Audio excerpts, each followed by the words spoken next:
ನಾನು G R Shivashankar, general secretary trade union coordination centre. ಇವತ್ತು ಪ್ರಮುಖವಾಗಿ ದೇಶದಲ್ಲಿ ಸಾರ್ವತ್ರಿಕ ಮುಷ್ಕರದ ಬಗೆಗೆ, ಅದರಲ್ಲೂ ಪ್ರಮುಖವಾಗಿ ನಮ್ಮ ಅಂಗನವಾಡಿ ಕಾರ್ಯಕರ್ತರ ಮಹಾಮಂಡಳಿ ವತಿಯಿಂದ ಕರ್ನಾಟಕ ರಾಜ್ಯದಲ್ಲಿ ಭಾಗವಹಿಸುವಂಥ ವಿಷಯದಲ್ಲಿ ಕುರಿತು ಇವತ್ತೆರಡು ಮಾತನ್ನ ಹೇಳಲಿಕ್ಕೆ ಇಷ್ಟಪಡ್ತೇನೆ. ಮುಖ್ಯವಾಗಿ ತಮಗೆಲ್ರಿಗೂ ತಿಳಿದೋ ರೀತಿಯಲ್ಲಿ ಮೋದಿ ಸರ್ಕಾರದಲ್ಲಿ ರೈತ ಮತ್ತು ಕಾರ್ಮಿಕ ವಿರೋಧಿ ಕಾನೂನುಗಳು ಈಗಾಗಲೇ ಜಾರಿಗೆ ಬಂದಿವೆ. ದೇಶದಲ್ಲಿರ್ತಕ್ಕ ಏನು ಎಲ್ಲ ಕಾಯ್ದೆಗಳನ್ನ, ಕಾರ್ಮಿಕ ಕಾಯ್ದೆಗಳನ್ನ ಸೇರಿಸಿ 4 ಕೋಡ್ಗಳನ್ನ ಮಾಡಿದ್ದಾರೆ. ಅದರಲ್ಲಿ ಕಾರ್ಮಿಕರ ಹಕ್ಕುಗಳನ್ನ ಕಳ್ಕೊಳ್ಳೋಂಥ ಒಂದು ಪರಿಸ್ಥಿತಿ ಆಗಿದೆ. ಅದೇ ರೀತಿ ರೈತರಿಗೂ ಸಹ ಅವ್ರಿಗಿದ್ದಂಥ ಇಂದು APMC ಕಾಯ್ದೆ, ಭೂ ಕಾಯ್ದೆ ಇವೆಲ್ಲವೂ ಸಹ ಅವ್ರಿಗೂ ಸಹ ತೊಂದರೆ ಆಗಿದೆ. ಆದರೆ ಮೋದಿಯವ್ರಿಗೆ ನಿರಂತರವಾಗಿ ದೇಶದಲ್ಲಿ ಕಾರ್ಮಿಕ ವರ್ಗ ಏನು ಅವರ ಹಕ್ಕುಗಳಿಗೋಸ್ಕರ, ಅವರ ಸಾಮಾಜಿಕ ಭದ್ರತೆ, ಕೆಲಸದ ಭದ್ರತೆಗೋಸ್ಕರ ಹೋರಾಟ ಮಾಡೋಂಥ ಸಮಸ್ಯೆಗಳನ್ನ ಪರಿಗಣಿಸುವಂಥ ಒಂದು ಪರಿಸ್ಥಿತಿ ಒಳಗಡೆ ಕೇಂದ್ರ ಸರ್ಕಾರ ಮತ್ತು ರಾಜ್ಯ ಸರ್ಕಾರಗಳು ಸಹ ಇದಕ್ಕೆ ಯಾವುದೇ ಥರ ಸರ್ಕಾರ ಕೊಡ್ತಾ ಇಲ್ಲ. ಇದರಿಂದ ಏನಾಗಿದೆ, ಇವತ್ತು ಕಾರ್ಮಿಕರ ಸ್ಥಿತಿ ಭಾಳ ಚಿಂತಾಜನಕವಾಗಿದೆ. ಅದೇ ರೀತಿಯಲ್ಲಿ ರೈತರ ಸ್ಥಿತಿಯೂ ಸಹ ಭಾಳ ಗಂಭೀರವಾದ ಪರಿಸ್ಥಿತಿ ಇದೆ.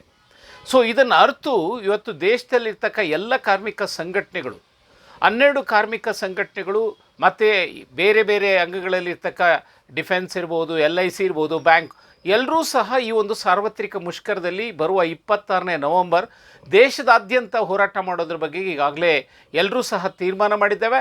ಅದಕ್ಕೆ ಅನುಗುಣವಾಗಿ ಈಗಾಗಲೇ ಮುಷ್ಕರದ ನೋಟಿಸನ್ನು ಸಹ ಎಲ್ಲರಿಗೂ ಸಹ ನೀಡಿದ್ದೇವೆ. ಇದರ ಅಂಗವಾಗಿ ನಮ್ಮ TUCCಯಲ್ಲಿ ಸಮ್ಮಿಳಿತವಾಗಿರ್ತಕ್ಕ ಅಂಗನವಾಡಿ ಕಾರ್ಯಕರ್ತರ ಮಹಾಮಂಡಳಿ ಕರ್ನಾಟಕ ರಾಜ್ಯದೊಳಗಡೆ, ಇದರೊಳಗಡೆ TUCCನಲ್ಲಿ ಸಮ್ಮಿಳಿತ ಆಗಿರೋದ್ರಿಂದ ಈ ಅಂಗನವಾಡಿ ಕಾರ್ಯಕರ್ತರ ಮಹಾಮಂಡಳಿಯು ಸಹ ಈ ಒಂದು ಹೋರಾಟದಲ್ಲಿ ಸಕ್ರಿಯವಾಗಿ ಭಾಗವಹಿಸುತ್ತೆ. ಇದರಲ್ಲಿ ಪ್ರಮುಖವಾಗಿ ಇವತ್ತು ಎಲ್ಲ ಬೇಡಿಕೆಗಳಿಗಿಂತೂ ಸೇರಿಸಿ ಅದು 7 ಬೇಡಿಕೆಗಳ ಒತ್ತಾಯದ ಜೊತೆಗೆ ಅಂಗನವಾಡಿ ಕಾರ್ಯಕರ್ತರಿಗೆ ಪ್ರಮುಖವಾಗಿರ್ತಕ್ಕ ಇವತ್ತೇನು ಅವರ ನಿವೃತ್ತಿ ಯೋಜನೆ ಏನಿದೆ ಅದನ್ನು ಕಡ್ಡಾಯವಾಗಿ ಜಾರಿ ಮಾಡಬೇಕು ಅನ್ನೋದ್ರ ಬಗ್ಗೆಗೂ ಸಹ ಇವತ್ತು ಒತ್ತಾಯ ಮಾಡ್ತಾ ಇದ್ದೇವೆ. ಯಾಕೆಂದರೆ ಇವತ್ತು ಅಂಗನವಾಡಿ ಕಾರ್ಯಕರ್ತರು, ಸಹಾಯಕಿಯರು, ತಾಯಂದ್ರಿಗಾಗಲೇ ನಿವೃತ್ತಿ ಆದಂಥವ್ರಿಗೆ ಒಂದು ಕಾಸೂ ಸಹ ಅವರಿಗೆ ಬಿಡಿ ಕಾಸು ಸಿಗ್ತಾ ಇಲ್ಲ. ಅವರ ಜೀವನ ಇವತ್ತು ಚಿಂತಾಜನಕವಾದ ಪರಿಸ್ಥಿತಿ. ರಾಜ್ಯದಾದ್ಯಂತ ಇವತ್ತು ನಿವೃತ್ತಿ ಆದಂಥ ಎಲ್ಲ ತಾಯಂದಿರು ಮತ್ತು ಅವರ ಒಂದು ಕಷ್ಟ ಇವತ್ತು ಬಹಳ ಕಷ್ಟಕರವಾಗಿದೆ.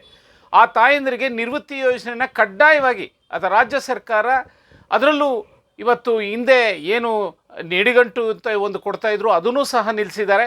ಆದ್ದರಿಂದ ಇದನ್ನು ಕಡ್ಡಾಯವಾಗಿ ಅಂಗನವಾಡಿ ಕಾರ್ಯಕರ್ತರಿಗೆ ನಿವೃತ್ತಿ ಯೋಜನೆ ಜಾರಿ ಮಾಡಬೇಕು ಅನ್ನೋದನ್ನು ಸಹ ಇವತ್ತು ನಮ್ಮ ಒಂದು ಪ್ರಮುಖವಾದ ಬೇಡಿಕೆ ಇದೆ. ಅಂದರೆ ಪೆನ್ಷನ್ ಸ್ಕೀಮ್ ಎಲ್ರಿಗೂ ಕೊಡಬೇಕು ಅನ್ನೋದ್ರ ಬಗ್ಗೆಗೆ ಇವತ್ತು ರಾಷ್ಟ್ರೀಯ ಸಂಘಟನೆಗಳು ಸಹ ಪೆನ್ಷನ್ ಸ್ಕೀಮನ್ನು ಒತ್ತಾಯ ಮಾಡ್ತಾ ಇದ್ದೇವೆ. ಅದಲ್ಲದೆ ಸ್ಥಳೀಯ ಬೇಡಿಕೆಗಳು ಈಗಾಗಲೇ ಗೊತ್ತಿರ್ಬೋದು. ಇವತ್ತು ರಾಜ್ಯ ಸರ್ಕಾರದೊಳಗಡೆ ಅನೇಕ ಅಂಗನವಾಡಿ ಕಾರ್ಯಕರ್ತರು ಇವತ್ತು ಅಂಗನವಾಡಿ ಕೇಂದ್ರದಲ್ಲಿ ಮೊಟ್ಟೆ ಕೊಡಬೇಕು ಅಂತ ಇದ್ದಾರೆ. ಆ ಮೊಟ್ಟೆ ರೇಟ್ ಏನು ಜಾಸ್ತಿ ಆಗಿದೆ ಅದಕ್ಕೆ ಅನುಗುಣವಾಗಿ ಇವತ್ತು ಕೊಡ್ತಾ ಇಲ್ಲ. ಅನೇಕರು ಅವ್ರ ಕೈನಿಂದ ಹಾಕಿ ಇವತ್ತು ಕೊಡುವಂಥ ಒಂದು ವಾತಾವರಣ ಸೃಷ್ಟಿಯಾಗಿದೆ. ಇದು ಭಾಳ ಗಂಭೀರವಾದ ಒಂದು ವಿಷಯ. ಇದ್ರ ಬಗೆಗೆ ಇವತ್ತು ಸಂಬಂಧಪಟ್ಟ ಇಲಾಖೆಯೂ ಸಹ ಕೂಡಲೇ ಕ್ರಮ ವಹಿಸಬೇಕು.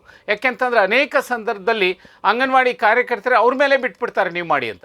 ಅವರು ಒಂದು ಕಡೆ ಸಂಬಳನೂ ಸಹ ಸಕಾಲದಲ್ಲಿ ಕೊಡಲ್ಲ, ಅದರ ಜೊತೆಗೆ ಕೈನಲ್ಲೂ ಸಹ ಅವರಲ್ಲಿ ಹಣ ಹಾಕಿ ಮೊಟ್ಟೆಗೆ ಹೆಚ್ಚಳವಾದ ಹಣನೂ ಸಹ ರಾಜ್ಯದಾದ್ಯಂತ ಕೊಡ್ತಾ ಇರೋದನ್ನು ನಾವು ಮನಗಂಡಿದ್ದೇವೆ.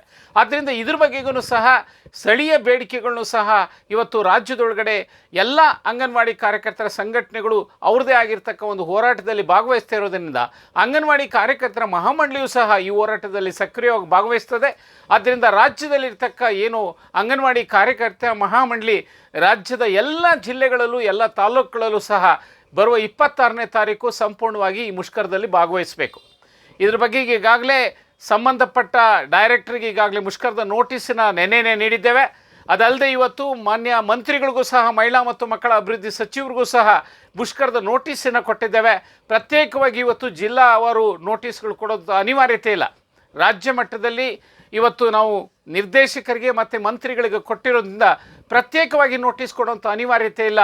ಆದ್ದರಿಂದ ರಾಜ್ಯದಲ್ಲಿರ್ತಕ್ಕ ಎಲ್ಲ ನಮ್ಮ ಏನು ಅಂಗನವಾಡಿ ಕಾರ್ಯಕರ್ತ ಮಹಾಮಂಡಳಿಯ ಸಂಘಟನೆ ಎಲ್ಲ ಕಾರ್ಯಕರ್ತರು ಸಹ ಅದರೊಳಗಡೆ ಹೋರಾಟದಲ್ಲಿ ಭಾಗವಹಿಸಬೇಕು. ಈ ಹೋರಾಟ ಜಂಟಿಯಾಗಿ ಇಡೀ ರಾಜ್ಯದೊಳಗಡೆ ನಡೀತದೆ. ಆದ್ದರಿಂದ ಇದರೊಳಗಡೆ ಸಕ್ರಿಯವಾಗಿ ತಾವೆಲ್ಲರೂ ಭಾಗವಹಿಸಬೇಕು. ಮತ್ತು 26ನೇ ತಾರೀಕಿನ ಹೋರಾಟದೊಳಗಡೆ ನಿಮ್ಮ ತಾಲ್ಲೂಕುಗಳಲ್ಲಿ ಇದನ್ನು ಹೋರಾಟನ ಯಶಸ್ವಿ ಮಾಡಿ ಮತ್ತು ಈ ಹೋರಾಟದಲ್ಲಿ ಭಾಗವಹಿಸಬೇಕು. ಅದೇ ರೀತಿಯಲ್ಲಿ ಜಿಲ್ಲಾ ಮಟ್ಟದಲ್ಲೂ ಸಹ ಈಗಾಗಲೇ ಏನು ಪ್ರತ್ಯೇಕವಾಗಿ ಎಲ್ಲ ಕಾರ್ಮಿಕ ಸಂಘಟನೆಗಳು ಜಂಟಿಯಾಗಿಯೂ ಸಹ ಕಾರ್ಯಕ್ರಮ ಮಾಡ್ತಾ ಇದ್ದಾರೆ. ಆ ಜಂಟಿ ಕಾರ್ಯಕ್ರಮದಲ್ಲೂ ಸಹ ತಾವು ಪಾಲ್ಗೊಂಡು ಅದರೊಳಗಡೆ ನಮ್ಮ ಏನು TUCCಯ ಪರವಾಗಿ ತಾವು ಭಾಗವಹಿಸೋದಲ್ಲದೆ ಹೋರಾಟನ ಯಶಸ್ವಿಯಾಗಿ ಮಾಡಿ.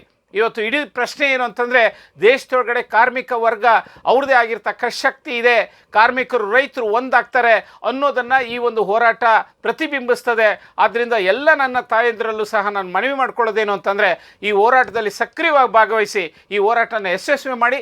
26ನೇ ತಾರೀಕು ದೇಶದಾದ್ಯಂತ ನಡೀತಕ್ಕ ರೈತ ಕಾರ್ಮಿಕರ ಈ ಒಗ್ಗಟ್ಟಿನ ಹೋರಾಟಕ್ಕೆ ತಾವೂ ಸಹ ಸಕ್ರಿಯವಾಗಿ ಭಾಗವಹಿಸಿ ಈ ಹೋರಾಟನ ಯಶಸ್ವಿ ಮಾಡಬೇಕು ಅಂತ ಅಂಗನವಾಡಿ ಕಾರ್ಯಕರ್ತರ ಮಹಾಮಂಡಳಿ ಪರವಾಗಿ ಈ ಮೂಲಕ ಮನವಿ ಮಾಡಿಕೊಳ್ತಾರೆ.